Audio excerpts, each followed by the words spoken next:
여러분들은 그 성경에 있는 하나님의 말씀이 진리라는 것을 믿습니까? 또 성경에 기록되어 있는 하나님의 그 언약의 말씀, 그 약속, 그것이 반드시 그대로 된다는 걸 여러분 믿습니까? 마태복음 7장 7절부터 보면은 구하라 그러면 주실 것이라, 찾으라 그리하면 찾아낼 것이고, 문을 두드리라 그리하면 너에게 열릴 것이니, 구하는 이마다 받을 것이요, 찾는 이는 찾아낼 것이요, 두드리는 이에게는 열릴 것이니라. 너희 중에 누가 아들이 떡을 달라 하면 하는데 돌을 주며, 이 생선을 달라 하는데 뱀을 줄 사람이 있겠느냐? 노예가 악한 자라도 좋은 것을 자식에게 줄 줄 알거든 하물며 하늘에 계신 너희 아버지께서 구하는 자에게 좋은 걸 주시지 않겠느냐? 구하는 자에게 주되, 우리가 가장 좋은 게 잘 모르잖아요. 하나님은 아시잖아요. 그러니까 우리에게 가장 좋은 걸 주시는 그런 하나님이라는 거예요. 여러분, 이렇게까지 예수님이 말씀하셨는데 그대로 이루어지지 않았다고 하면 이게 말이 됩니까? 뭔가 잘못됐다 생각을 할 수밖에 없죠. 여러분들은 이 말씀을 그대로 믿습니까? 정말 기도해 봤더니 예수님의 이 말씀대로 됐습니까? 아마 여러분 중에는요, 이 말씀을 100% 믿고 살지만은 수십 년 동안 기도했지만은 아직도 이루어지지 아니해서 너무너무 답답하고, 하나님은 믿을 수 있는데 왜 이 말씀이 이루어지지 않나 하고 굉장히 괴로워하는 분들도 있을 거예요. 어떤 분은 아마 의심도 생길 거예요. 과연 응답해 주실까? 아니면 영영 응답받지 못하고 내가 그냥 죽는 게 아닐까? 아마 이런 의심도 생기는 분도 있을 거예요. 이런 분들을 위해서 저는 여러분 모두가 다 아주 그냥 100% 확신을 가지고 그냥 살게 하고 싶어서, 우리 하나님은 전지전능하신 분이고 신실하신 분이고 완전하신 분이기 때문에 100% 반드시 그대로 응답된다는 걸 저는 말씀드리려고 합니다. 우리 하나님은요, 택함받은 성도들, 이 택함받은 성도들은 다 하나님의 전지전능하시고 신실하시고 완전하신 분이어서 반드시 하나님 말씀대로 된다는 것을 믿고 끝까지 신뢰하는, 아주 그냥 끝까지 신뢰하는 그런 믿음의 사람이 되기를 하나님은 원하십니다. 우리의 믿음만큼 하나님을 신뢰해요. 믿음만큼.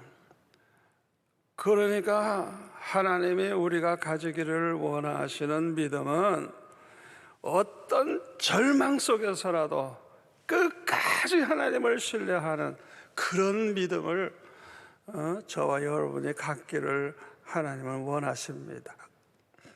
아브라함은 100점은 줄 수 없지만은 가장 하나님을 신뢰한 믿음의 사람입니다.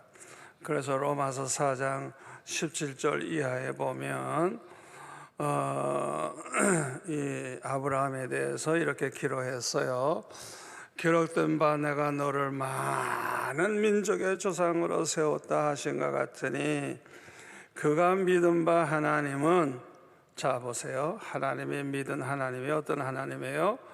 죽은 자를 살리시며 없는 것을 있는 것으로 부르시는 이시니라. 한마디로 말하면 전지전능하시다. 전지전능하신 분.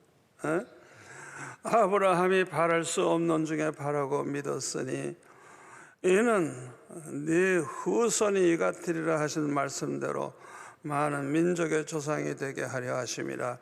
그가 100세가 되어 자기 몸이 죽은 것 같고 사라의 태가 죽은 것 같음을 알고도 믿음이 약해지지 아니하고 믿음이 없어 하나님의 약속을 의심하지 않고 믿음으로 견고하여져서 하나님께 영광을 돌리며 약속하신 그것을 또한 능히 이루실 줄을 확신하였으니 그러므로 그것이 그에게 의로 여겨졌느니라 그랬어요. 아브라함이야 100세라도 혹시 아이를 낳을 수 있을지 모르지만은 이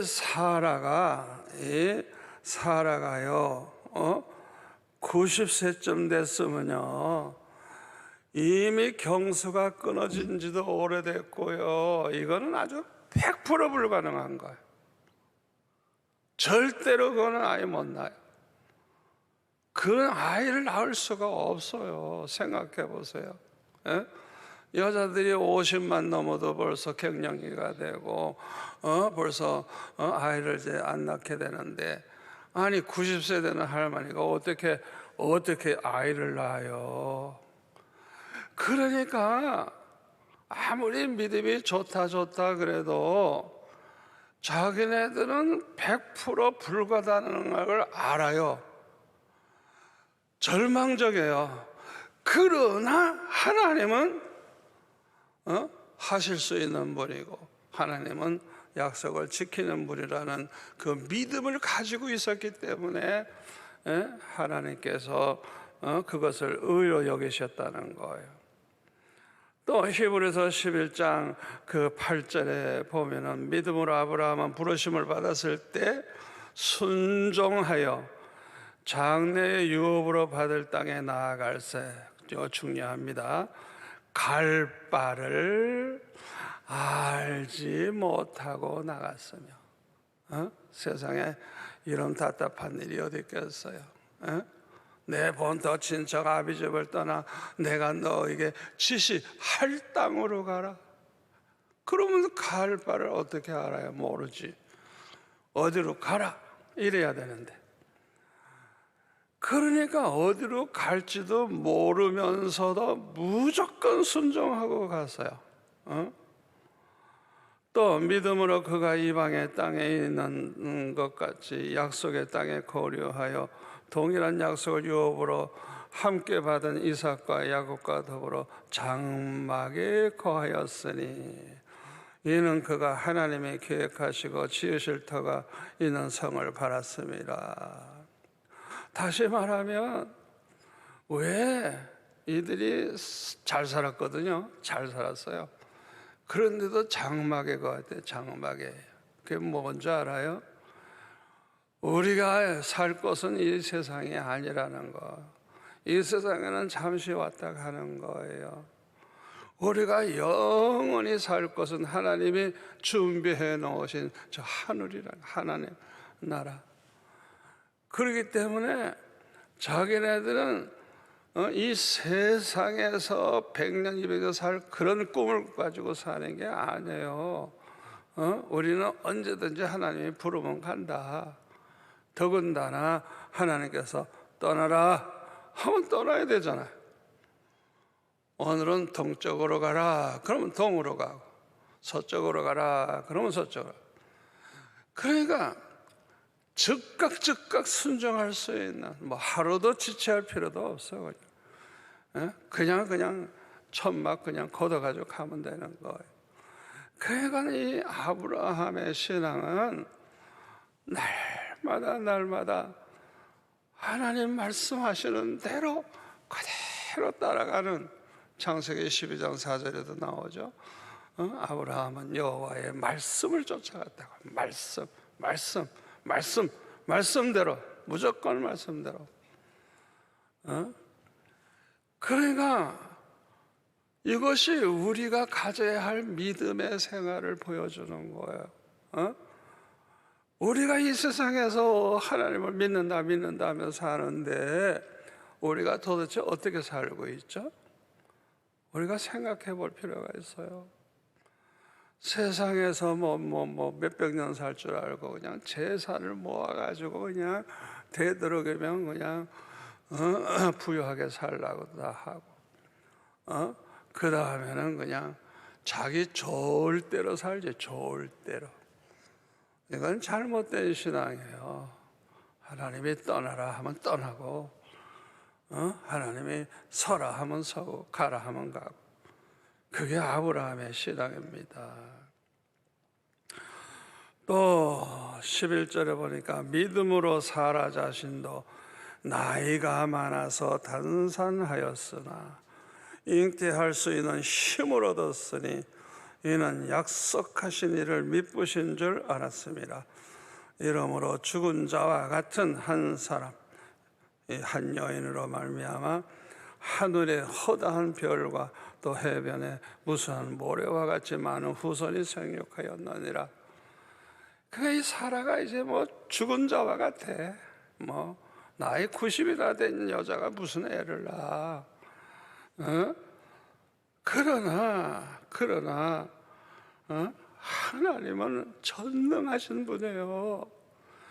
그래서 이 잉태할 수 있는 힘을 하나님이 주셨다는 거예요.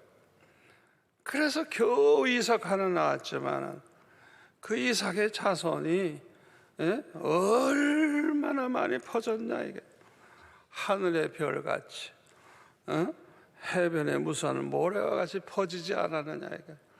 그러니까 우리가 볼 때는 100% 안 될 것 같은데 하나님은 그걸 되게 하시는 분이라 이게. 우리 하나님은 그걸 이제 보여주시는 거예요.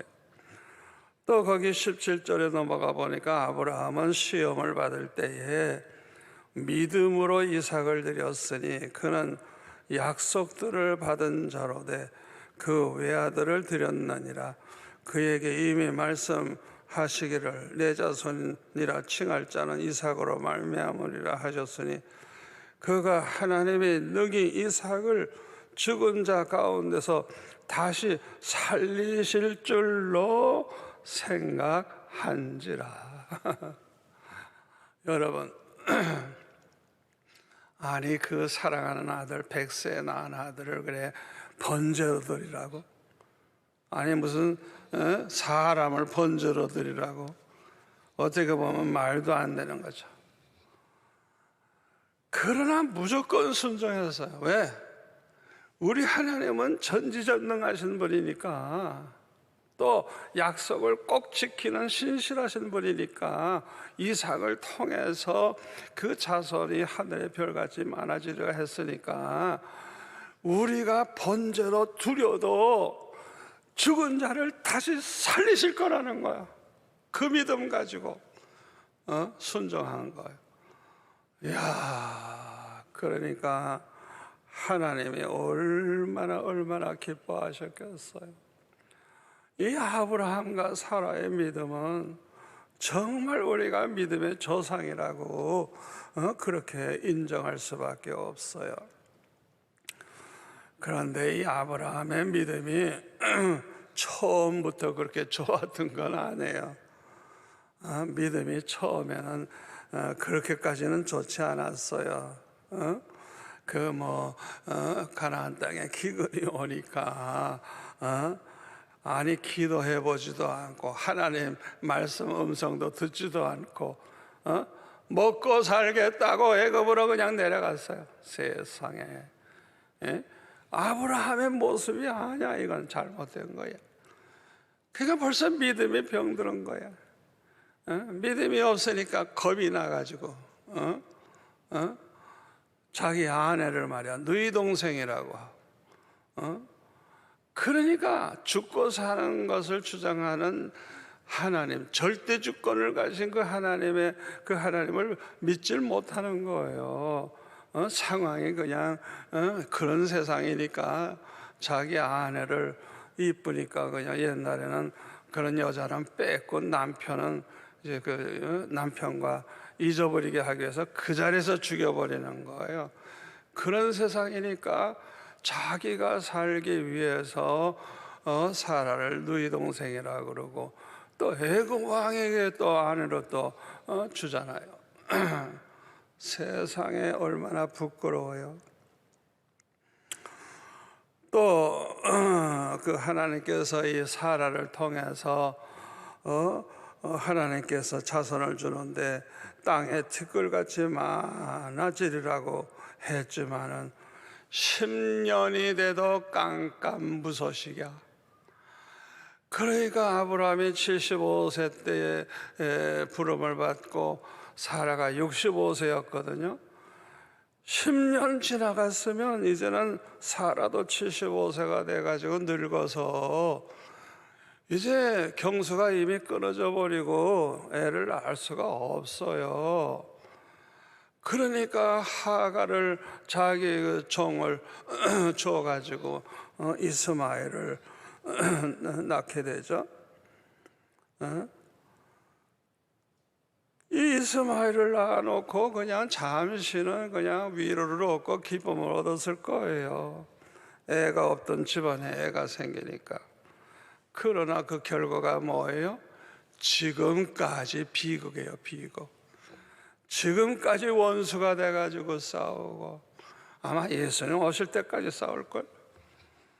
이야, 참 끝까지 믿고 신뢰해야 되는데 상황만 보고 그렇게 인간적 방법으로 그렇게 했다가 얼마나 불행을 자손들에게 물려줬는지 몰라요. 그런데 그 아브라함이 99세가 됐을 때 그 사라는 89세죠.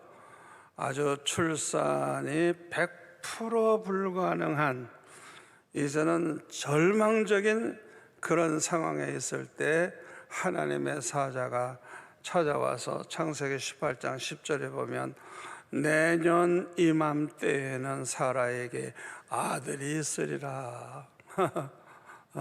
1년 후에는 너에게 아들이 있으리라. 얼마나 기가 차요. 아니 저 나이가 얼만데 저절로 웃음이 나온 거예요. 저절로 내가 뭐 아들을 낳아? 그러니까 믿음이 없어서가 아니고 말도 안 되는 거니까 웃을 수밖에 없었죠. 그러나 하나님께서는 아브라함이 100세였을 때 아들 이삭을 낳았고 결국 그 자손은 땅에 티끌같이 계속 번창을 해서 하나님의 약속은 100% 그대로 이루어진 것입니다. 우리 하나님은 과연 전지전능하신 분이고 신실하신 분이고 완전하신 하나님이에요. 거짓말을 하거나 실수하는 분이 아니에요. 우리 상황으로 볼 때 100% 불가능해도 하나님의 약속은 이루어지는 거예요. 하나님에게는 불가능이 없는 거예요. 그런데 솔로몬 왕 이후에 북쪽 이스라엘과 남쪽 유다로 이제 나누어지죠. 그런데 북쪽 이스라엘은 아수르에게 멸망하고 그 다음에 이제 남쪽 유다는 바벨론에게 멸망해서 이제 포로로 많은 사람들이 잡혀가게 되죠. 그런데 예레미야 29장 10절에 보면 여호와께서 이와 같이 말씀하시니라 바벨론에서 70년이 차면 내가 너희를 돌보고 나의 선한 말을 너에게 성취하여 너희를 이곳으로 돌아오게 하리라. 참 눈물의 선지자 예레미야의 그 눈물의 기도를 들으시고 완전히 이제는 망했는데 절망에 빠졌는데 하나님께서 약속을 하신 거예요. 70년 후에는 다시 돌아온다.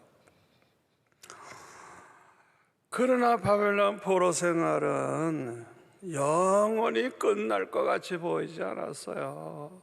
희망이 전혀 없어요. 이 포로들이 자기 힘으로 돌아올 수가 없어요.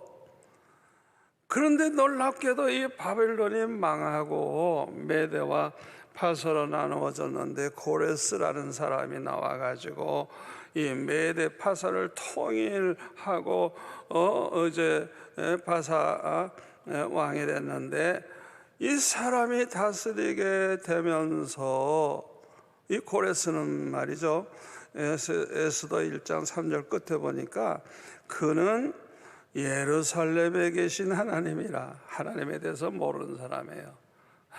우리 하나님이 왜 예루살렘에 계세요? 하나님이 안 계신 것이 없는데. 그러니까 이 고레스는 하나님 모르는 사람이에요. 그럼에도 불구하고 이 에스라 1절부터 보면은 이 바상왕 원년, 고레스 원년 왕이 되자마자 하나님께서 예레미야에게 약속하신 그 말씀을 이루게 하시려고 이 바사왕 고레스의 마음을 감동을 시키셔가지고 온 나라에 공포도 하고 조소를 내리게 했는데, 바사왕 고레스는 말하노니 하늘의 하나님 여호와께서 세상 모든 나라를 내게 주셨고 나에게 명령하사 유다 예루살렘의 성전을 건축하라 하셨나니 이스라엘의 하나님은 참 신이시라. 너희 중에 그의 백성된 자는 다 유다 예루살렘으로 올라가서 이스라엘의 하나님 여호와의 성전을 건축하라. 그는 예루살렘에 계신 하나님이시라.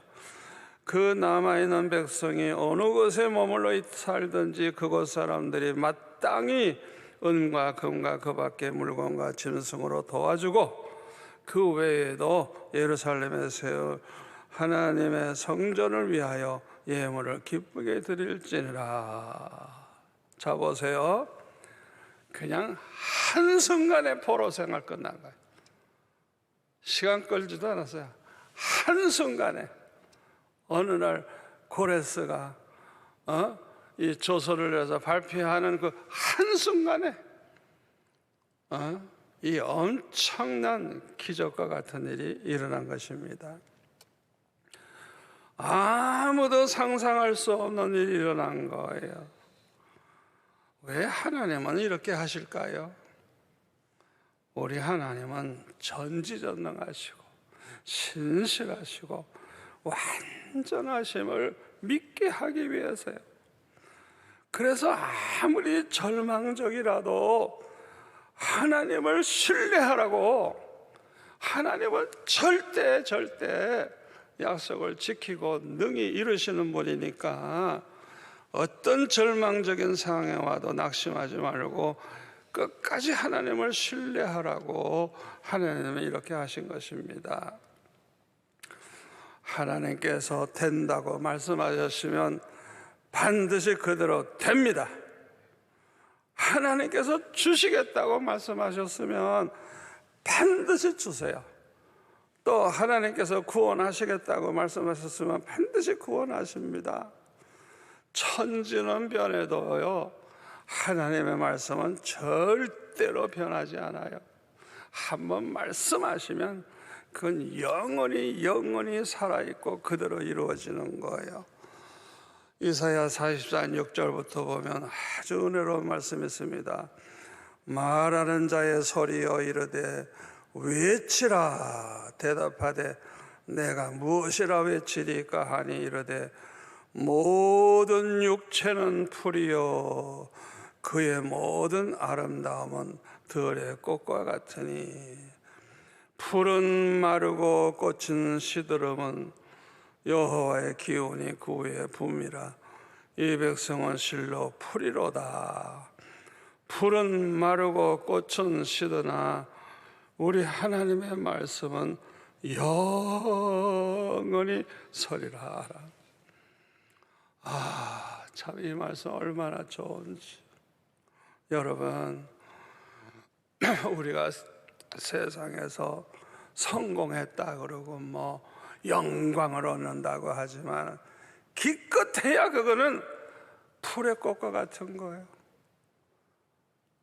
풀의 꽃, 하루 폈다가 그날로 지기도 하고, 지나가는 사람이 밟아버리면 죽어버리기도 하고, 인간은 다 그렇다는 거예요. 아무리 큰 소리 쳐도 그날로 하나님 불러가면 자다가라도 죽는 거예요. 그러나 하나님의 말씀, 이 하나님의 말씀은 영원히 서리라. 영원히.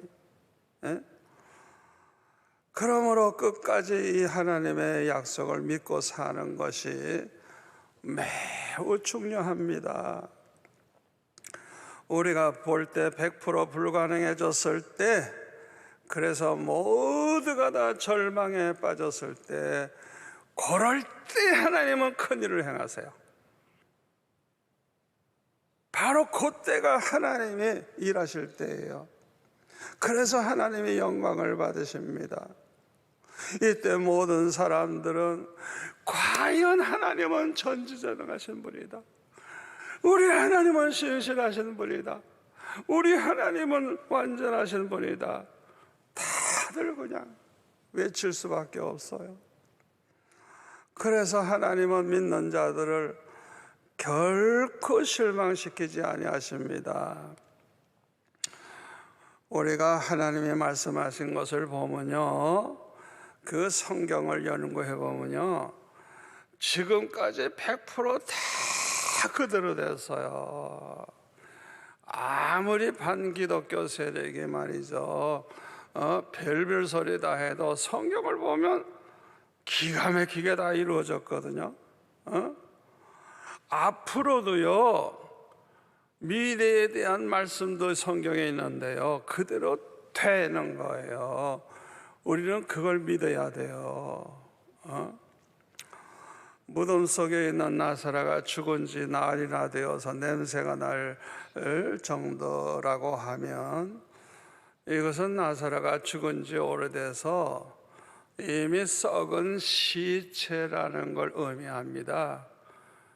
이 썩어서 막 냄새가 날 정도니까 이거는 소망이 없는 썩은 시체예요, 썩은 시체. 그런데 요한복음 11장 23절에 보니까 예수님께서 내 오라비가 다시 살아나리라 말씀하셨어요. 그때 마르다가 이르되 마지막 날 부활 때에는 다시 살아날 줄을 내가 아나이다. 나사로의 지금 형편을 볼 때는 100% 불가능하기 때문에 마르다는 마지막 날 부활 때에는 다시 살아날 것을 내가 아나이다, 이렇게 대답을 한 거예요. 이때 예수님은 요한복음 11장 또 25절에 보면은 나는 부활이요 생명이니 나를 믿는 자는 죽어도 살겠고 무릇 살아서 나를 믿는 자는 영원히 죽지 아니하리니 이것을 내가 믿느냐. 이르되 주여 그러하외다. 주는 그리스도시요 세상에 오시는 하나님의 아들이신 줄을 내가 믿나이다. 참 믿음이 너무 아름다운 걸 볼 수가 있죠. 32절을 보면 마리아가 이제 밖에 있다가 예수님 만나게 이제 되는데, 예수님 계신 곳에 가서 배웠고 그 발 앞에 엎드려서 이르되 주께서 여기 계셨더라면 내 오라비가 죽지 아니했겠나이다 하더라. 예수께서 그가 우는 것과 또 함께한 유대인들이 우는 것을 보시고 심령에 비통히 여기시고 불쌍히 여기사 이르시되 그를 어디 두었느냐. 이르되 주여 와서 보옵소서 하니 예수께서 눈물을 흘리시더라다. 참 예수님이 눈물 흘렸었다는 기록이 여기 나옵니다. 이에 유대인들이 말하되 보라 그를 얼마나 사랑하셨는가 하며 그중 어떤 이는 말하되 맹인의 눈을 뜨게 한 이 사람이 그 사람을 죽지 않게 할 수 없었더냐 하더라. 이에 예수께서 다시 속으로 비통히 여기시며 무덤에 가시니 무덤이 구리라. 돌로 막았거늘 예수께서 이르시되 돌을 옮겨 놓으라.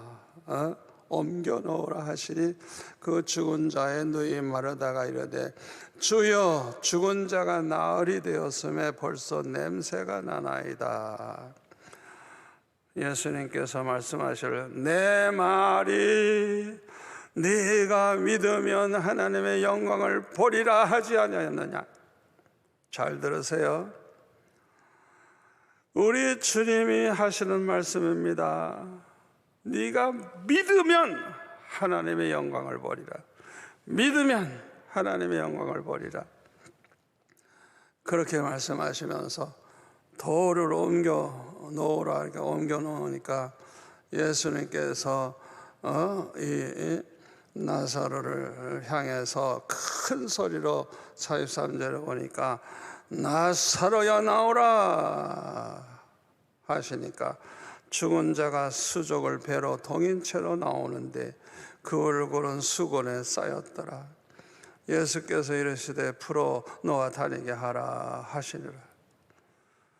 우리 하나님에게는요 불가능이 없어요. 불가능이 없어요. 다니엘은 한 달 동안은 왕 외에 다른 신을 섬기지 못하게 하는 조서가 내려졌을 때 왕 외에 다른 신을 섬기면 다 사자굴에 집어넣기로 그렇게 조서가 내려졌을 때 오히려 다니엘은 감사하면서 평소대로 똑같이 3번 기도했어요. 여러분 그 다니엘의 그 마음은요 사자굴에 들어가서 뜯겨서 죽을 걸 각오하는 믿음이 있었기 때문에 이 다니엘은 죽음을 두려워하지 아니하고 기도 생활은 멈출 수가 없는 거예요. 이 다니엘의 위대한 신앙은요 목숨을 걸고 지키는 신앙이에요. 우리가 기도를 해도 그렇고 예배를 해도 그렇고 죽을 각오를 해보세요. 죽을 각오. 아예 죽을 각오 해보세요. 세상에 두려울 게 뭐가 있겠어요. 이 다니엘이 그러기 때문에 기적이 일어난 거예요. 기적이.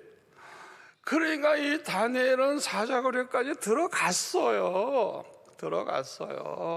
왜? 각오하고 있었으니까. 그러니까 누가 보든지 이제 뭐 한순간에 그 굶주린 사자들이 그냥 물어뜯어가지고 아마 뼈도 안 남을 거야. 그걸 알면서도 들어갔어요. 완전히 이거는 절망입니다. 그러나 이때가 바로 하나님이 일하실 때가 온 거예요. 하나님은 이럴 때 역사하세요. 이럴 때. 그래서 죽어야 될 이 다니엘이 죽지 않고 그 다음 날까지 살아있네. 아이고 다리오 왕이 아침에 일찍이 가서 보니까 다니엘이 살아있잖아. 얼마나 기뻤겠어. 그래서 다니엘로 나오라 그러고 다니엘을 죽이기 위해서 음모를 꾸몄던 모든 간신배들 그 가족들까지 몽땅 사자굴에 집어넣으니까 들어가자마자 굶주린 사자들이 다 물어 뜯어 먹어가지고 뼈도 안 남게 그냥 다 죽었다. 하나님께서 살아계세요. 우리 하나님은 전지전능하신 분이에요. 신실하신 분이에요. 완전하신 분이에요. 제가 우리 교회에서 저 수영 로타리 했을 때 주일날 예배를 드리고 나오니까 그때는 주차장이 없어서 그 교회 주변과 골목마다 주차를 했는데 몇천 명 모이는 교회니까 얼마나 차가 많아요. 아이고, 나와보니까 차가 한 대도 없어. 아마 동네 사람들이 고발을 했는지 다 끌어가 버렸어. 그러니까 성도들이 그냥 뭐 그거 찾아오려면 뭐 어디 멀리까지 가서 찾아와야 되고 벌금도 내야 되는데 얼마나 화가 났어요. 이제 이런 식으로 되면 앞으로 주차장도 하나도 없는 교회, 우리 교회는 이제는 앞으로 소망이 없어요. 그래서 제가 그냥 어린아이 같이 울었어요. 그냥 이 강단에서 그냥 울면서 아버지 주차장을 주세요. 주차장을 주세요. 여러분, 담임 목사가 이렇게 위급할 때 강단에서 그렇게 통곡하며 울어보세요. 하나님이 살아계시다면 어찌 가만히 계시겠어요? 그래서 내가 얼마나 그날 울면서 기도했는지 몰라요. 그런데 그날 밤 꿈을 꾸는데 우리 교회 옆에 삼도물산이라고 큰 공장, 문 닫은 공장이 있는데 그거를 우리가 쓰면 참 좋겠다 생각했는데 하나님 앞에 나는 주차장 달라고 그렇게 기도한 거예요. 아이고, 그런데 꿈에 하나님께서 나에게 황금으로 된 열쇠, 그냥 금이야 금, 그냥 누런 금으로 된 열쇠 꾸러미를 주셨어요. 그래서 내가 그 열쇠를 가지고 이렇게 문을 열다가 꿈을 깼어. 세상에, 그걸 꿈에 열면 얼마나 좋겠어요. 아이고, 그러니까 되려고 하다 안 됐으니까 그냥 그 다음날 새벽에 나와서 그냥 뭐 성도들이 있든 말든 나는 그냥 강단에서 하고 울면서 기도했어요. 주차장을 달라고. 그날 이제 제가 서울의 여의도 침례교회 가서 이제 부흥회를 하게 됐는데, 아니 그날 점심 대접을 하는 그 부부가 안수집사 부부인데 그 여자가 그 공장 주인의 딸이야. 예수 믿는 사람은 그 딸밖에 없어. 그래가지고 식사 도중에 우리 교회에 일어난 일을 얘기하면서 그 옆에 공장을 사고 싶은 얘기도 했더니 그거 우리 땅인데요 이러는 거예요. 그래서 내가 아이고 잘 됐다. 그거 성전 지으면 좋아, 백화점이나 무슨 뭐 아파트 짓는 게 좋아 이랬더니 성전 짓는 게 좋죠. 됐다. 당신들은 내 편이다.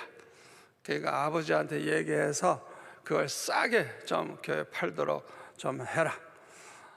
그랬더니 글쎄 그날 저녁 집회 끝나고 연락이 왔는데 당장 쓰래요. 글쎄 세상에, 하나님의 응답이 얼마나 빠른지. 자, 생각해 보세요. 꿈도 꿨지만은 어떻게, 나도 모르는 사람인데 어떻게 공장 주인의 딸에게서 대접을 받냐? 이게 우연입니까? 아니에요. 이렇게 내 눈물의 기도를 들으시고 두 번이나 이런 일이 일어난 것은 아주 그냥 급하게 주시겠다는 사인이에요. 그래서 저는 그냥 빨리 부산에 연락을 했어요. 교회 그거 당장 쓰란다.